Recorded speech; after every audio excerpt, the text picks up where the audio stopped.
মাটির নিচে কি আছে তা তো এখন বন্ধ জানি না।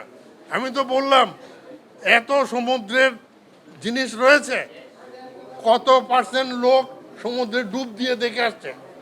আপনি নামতে দেবেন না পানিতে, ভয় দেখাবেন, আর এদিক দিয়ে দেশ উদ্ধার করতে চাবেন, কিচ্ছু কাজে লাগবে না।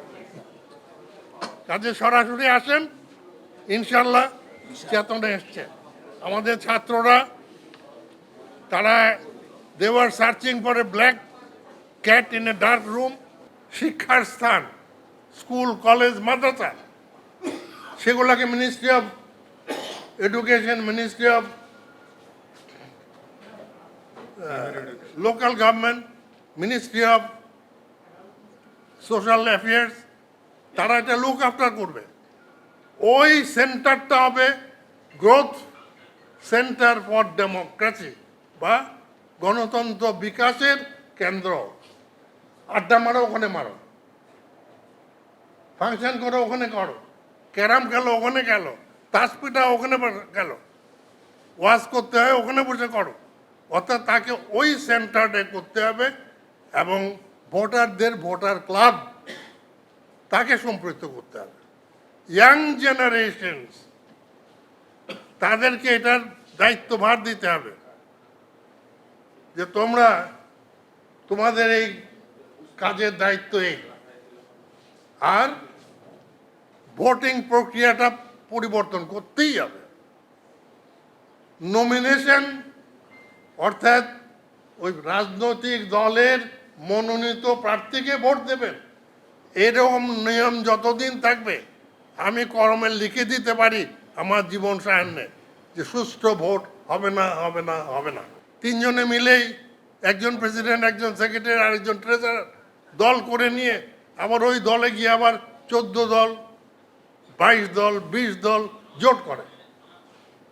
সোহরাওয়ার্দী সাহেবের কথা ছিল 0 + 0 = 0,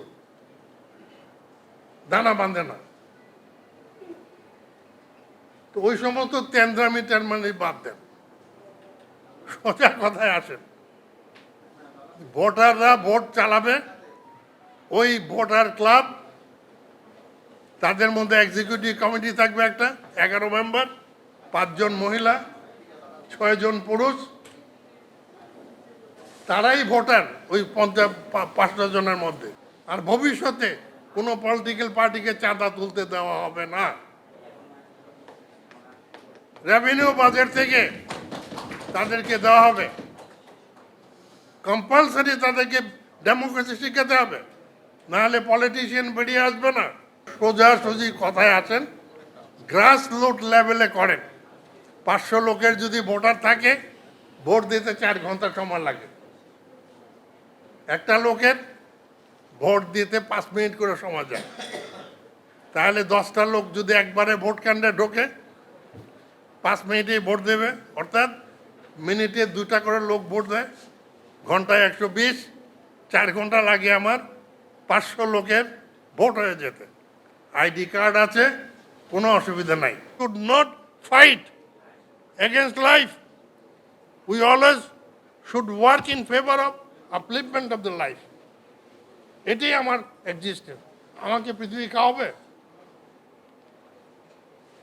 90% পপুলেশন বুঝে ফেলেছে যে আমাকে পৃথিবী খাওয়াবে না, আমার খাবার আমারই ব্যবস্থা করতে হবে।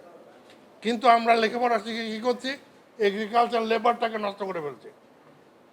এগ্রিকালচার লেবার নাই, মেকানিক্যাল কাল্টিভেশন এখন পর্যন্ত আমরা উঠতে পারি নাই। কিন্তু প্রয়োজনে আমাকে নিচ্ছে, দিচ্ছে, তার মার্কেটটা পর্যন্ত আমি তাকে পেতে দিই না। এটা তো দিলে চলবে না। কাজে সাম টোটাল আমার কথা হচ্ছে, হ্যাঁ, আর্মি ট্রেনিং অবশ্যই দরকার, দেব। দেশকে রক্ষা করতে হলে তো খালি শুধু আর্মির আমার ছেলের রক্ষা করার দরকার নেই, আমাকে সঙ্গে লাগতে হবে। কাজে এইগুলো নিয়ে সাম টোটাল চিন্তা করেন। সাম টোটাল চিন্তা করেই আমি কথাটা বলছি যে এই ইলেকশন নিয়ে প্রথম দেন, দেখবেন যে এটা সবার শরীরে একটু ঘা লাগছে, এটা একটা কমন ফ্যাক্টর, যে ফ্যাক্টর দিয়ে সবার শরীরের টেম্পারেচার একটু পরিবর্তন আসে, এবং এটাকে আমরা যদি ওই পর্যায়ে নিতে পারি তাহলে ওই করাপশন, ওই ঘোষ খাওয়া, ওই হ্যান ত্যান, এগুলো বন্যার পানিয়ে যেমন ভাসিয়ে নিয়ে যাবে, এগুলো চলে যাবে। Don't be worry for that. এলো মুক্ত চিন্তার স্বাধীন দৈনিক খবরের কাগজ। এখন খবর হবে নিখাত, নির্ভীক, নিরপেক্ষ।